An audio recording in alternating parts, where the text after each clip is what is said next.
समुद्र मंथन में से कामधेनु गाय के निकलने के बाद अब फिर से एक बार असुरों और दैत्यों ने उस समुद्र को मंथना शुरू किया। इस बार उन्होंने पहले से अधिक ताकत के साथ समुद्र को मंथना शुरू किया, क्योंकि वो लोग चाहते थे कि जल्द से जल्द उनको अमृत प्राप्त हो जाए। लेकिन विधि के विधान को कौन टाल सकता है? जहां अब तक हलाहल विष कामधेनु गाय आए थे, अब बारी थी उसी समुद्र में से एक हाथी और घोड़े के निकलने की। अब असुरों और देवताओं ने अपने मंथन की प्रक्रिया को चलाए रखा। जैसे जैसे वो समुद्र को मंथते गए, वैसे वैसे वातावरण में एक अलग सा शोर महसूस होने लगा। सभी लोग इस शोर को सुनकर परेशान हो रहे थे, क्योंकि वो लोग समझ ही नहीं पा रहे थे कि ये शोर किस चीज का है। और सबसे बड़ी बात, ये शोर उन्हें मंथन की प्रक्रिया में काफी परेशान भी कर रहा था। इस परेशानी के बावजूद भी उन्होंने मंथन की प्रक्रिया को नहीं रोका। देखते ही देखते समुद्र में से एक हाथी की उत्पत्ति हुई। हाथी की उत्पत्ति के साथ ही सब लोग और ज्यादा परेशान हो गए, क्योंकि सबके हृदय में ये बात चल रही थी कि ना जाने अभी कौन कौन से जानवर होंगे जो इस मंथन से निकलेंगे और वो किसके हिस्से में आएंगे। अरे, ये तो सफेद रंग का हाथी है। यह हाथी तो राजा इंद्र के ऐरावत हाथी से मिलता जुलता लगता है। ये हाथी हमारे राजा इंद्र का ही है। लेकिन सबसे बड़ी परेशान करने वाली बात यह थी कि वो हाथी किसी आम हाथी की तरह नहीं दिखता था। उस हाथी का रंग सफेद था और उसके 3 मुख थे। इतने बड़े शरीर के ऊपर 3 मुख और सो ऐश्वर्य और संपत्ति का प्रतीक बताया। भगवान विष्णु ने जैसे ही ये बात कही तो राक्षसों का मन डोल गया और उन्होंने उस हाथी को पाने की लालसा प्रकट की। लेकिन देवताओं ने उसे राजा इंद्र का हाथी बताकर उसके ऊपर अपना अधिकार जमाना शुरू कर दिया।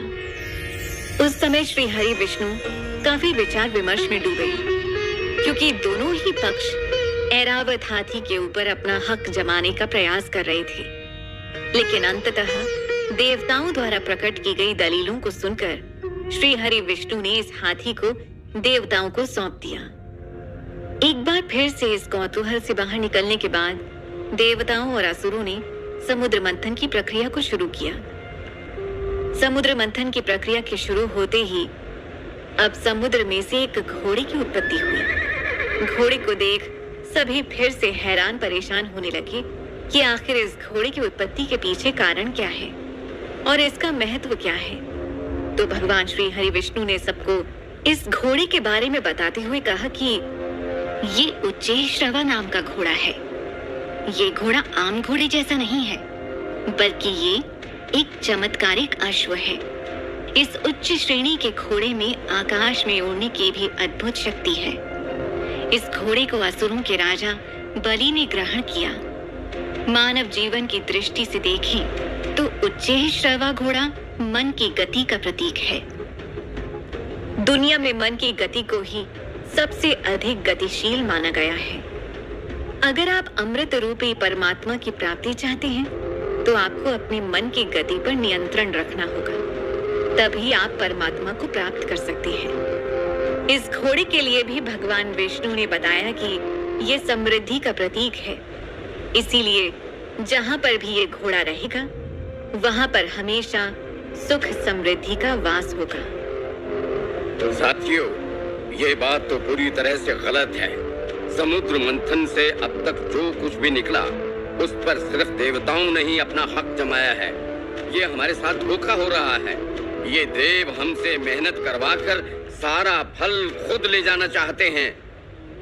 नहीं, तुम लोगों को अवश्य कोई भ्रम हुआ है। जो वस्तु जहां शोभा देती है वह वहीं अच्छी लगती है। इसी कारण अश्व को स्वर्ग लोक भेजा गया है। परंतु मैं तुम्हें यह वचन देता हूं कि जैसे ही समुद्र में से अमृत की उत्पत्ति होगी, वैसे ही उस कलश को दोनों पक्षों के बीच समान मात्रा में बांट दिया जाएगा, ताकि ना देवताओं को और ना ही तुम लोगों को इसके लिए किसी भी प्रकार का कोई दुख हो। लेकिन अगर इस बार भी हमारे साथ छल हुआ तो ये सृष्टि का नाश हम लोग अपने हाथों से कर देंगे। फिर चाहे हमें अमृत मिले या ना मिले, लेकिन हम इस धरती पर किसी भी व्यक्ति को जीवित नहीं रहने देंगे। हम सब कुछ नष्ट कर देंगे तथा इस धरती को आग लगा देंगे। दोबारा मंथन आरंभ होता है। इस बार समुद्र से लक्ष्मी रूपी नारी निकलती है, जो स्वयं लक्ष्मी का अवतार थी। इस नारी को ब्रह्मा ने सागर पुत्री का नाम दिया। इस सुंदर स्त्री के लिए देवता और दानवों में युद्ध होने लगा। फिर सागर पुत्री के रूप में जन्मी माता लक्ष्मी ब्रह्मा के पास इसका समाधान मांगने जाती है। इस तरह ब्रह्मा देवताओं और दानवों को याद दिलाते हैं कि नारी पर उसकी इच्छा के बिना कोई अधिकार नहीं जमा सकता। अपने लिए किसी को स्वीकार और अस्वीकार करने का निर्णय केवल नारी का है। इस तरह ब्रह्मा ने सागर पुत्री के लिए स्वयंवर प्रथा की शुरुआत की, यानी अपनी इच्छा से अपने वर चुनने का अधिकार दिया। स्वयंवर के दौरान सागर पुत्री के रूप में जन्मी लक्ष्मी भगवान विष्णु के गले में वरमाला डाल देती है। तुम लोग व्यर्थ चिंता कर रहे हो, ऐसा कुछ नहीं होगा। यदि मैंने तुम्हें वचन दिया है तो मैं उसे अवश्य पूर्ण करूंगा। अभी जैसे ही अमृत कलश आएगा, वैसे ही उसे दोनों पक्षों में बराबर बांटा जाएगा। तुम निश्चिंत रहो और समुद्र मंथन करने का काम पूरी निष्ठा के साथ करो। इस बात को सुनते ही देवताओं ने मौके का फायदा उठाते हुए असुरों को एक बार फिर अपनी बातों के जाल में फंसाया तथा उनसे समुद्र मंथन की प्रक्रिया में डटे रहने की प्रार्थना भी की। असुरों ने भी भगवान विष्णु और देवताओं की बात को सत्य मानकर समुद्र मंथन का काम शुरू कर दिया। लेकिन क्या समुद्र मंथन में से अमृत हासिल करना इतना आसान है? और क्या समुद्र मंथन में से सिर्फ ऐसी ही चीजें निकलेंगी जो देवताओं के पक्ष में जाएंगी? क्या कुछ भी ऐसा नहीं निकलेगा जो असुरों के पक्ष में जाएगा?